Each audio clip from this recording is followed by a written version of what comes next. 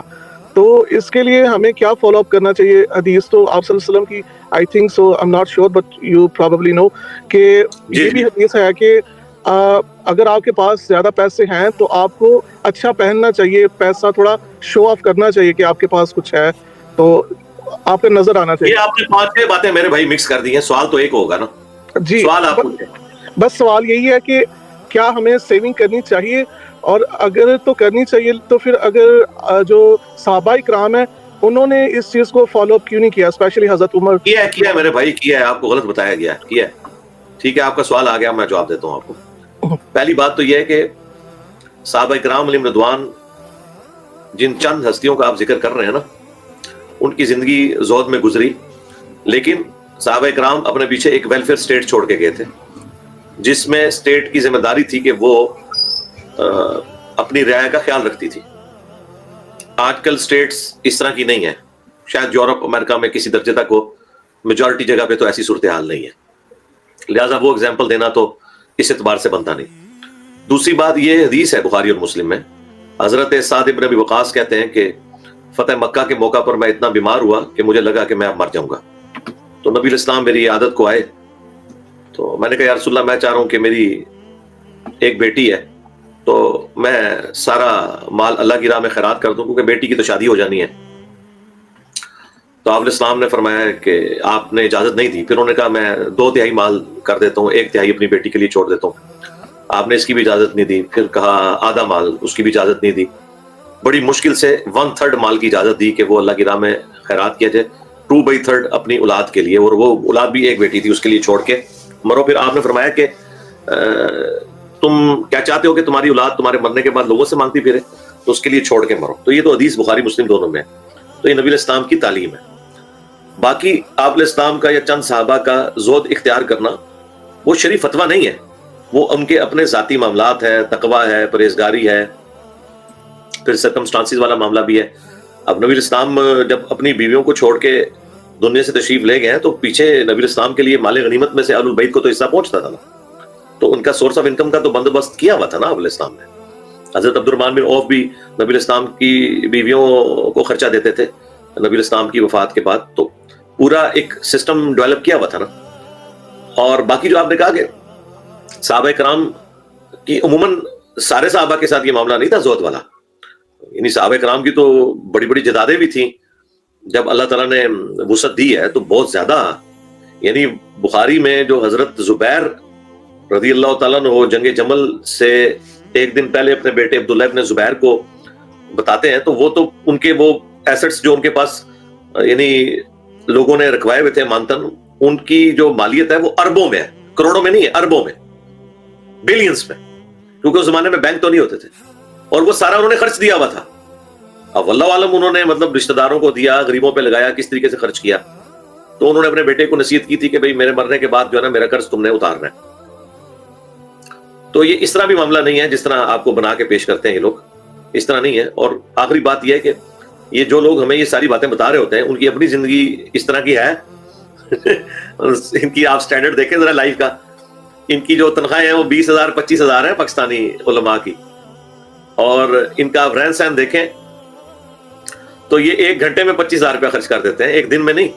بالکل, یعنی میں آپ کو بتاؤں, میں ایسے علماء کو جانتا ہوں جنہوں نے مجھے خود بتایا کہ جی ہم تو صرف چیریٹی میں جو ہے نا 5-10 لاکھ روپیہ تو مہینے کا چیریٹی میں دیتے ہیں. میں حیران ہو گیا کہ یار اس بندے کی ایک مسجد میں جامعہ مسجد کا خطیب ہے, اور پاکستان میں اسلام آباد میں بھی کوئی جامعہ مسجد ہو نا تو 30-40 ہزار سے زیادہ تنخواہ نہیں بنتی جامعہ مسجد کے خطیب کی, اور وہ کہہ رہا ہے میں 5 سے 10 لاکھ روپیہ تو انجینئر صاحب صرف چیریٹی میں دیتا ہوں. تو جو 5 سے 10 لاکھ روپیہ مہینے کا چیریٹی میں دے رہا ہے وہ اپنے اوپر کتنا لگا رہا ہوگا.